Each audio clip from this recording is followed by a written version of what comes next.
My name is Curtis. I'm a crisis intervention specialist with DreamLife Recovery. So what the position is here at DreamLife, essentially it's a fancy title for keep everyone calm, right? And that is people in-house and families outside of here. A lot of the times when someone drops their family member off in, a residential treatment center, it is just as scary for them as is the patient.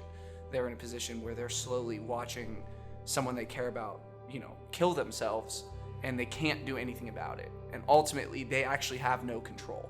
There's nothing that they can really do for that person to take away their pain or to take away their addiction. So a lot of what I do has to do with communicating with families, talking to them, coaching them on what to do in certain scenarios to help their loved one, as well as understanding the family system in general so they know how they need to adjust their lives for the return of the person after they come home from treatment, because if the family system doesn't change, the identified patient will not change either.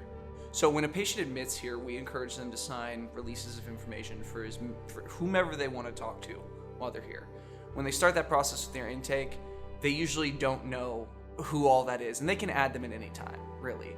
But typically, right off the cuff, the numbers they're going to know or the people they know they're going to be talking to, that's going to identify who their main supports are. I like to keep the patients as informed as possible and help them through what they're going through, but the family needs to be the same too. Just sending someone to a strange place that they don't know us, they don't know what we have here. They just, someone told them, hey, DreamLife, and they sent them here. And if you don't keep them in the loop, they start filling in all the blanks with their own fears, right? Just like the patient, when they don't know what's going on, they fill in the blanks with their own fears. When you do that, you start spiraling out in irrational ways because you're filling in the blanks. You don't know if it's even something to be scared of.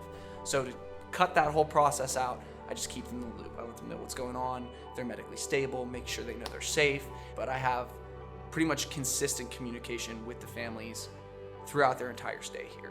And throughout the weeks, it's for different reasons. Initially, it's just like a meet and greet, right?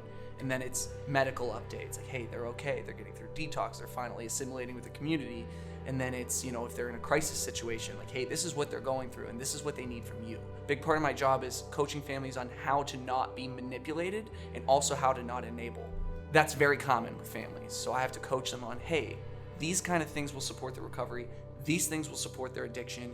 You have to draw a line in the sand, and this is how you deliver the message that, how you're not going to be manipulated, how you're not going to enable, or, you're not going to support these behaviors that will continue to systematically destroy your loved one.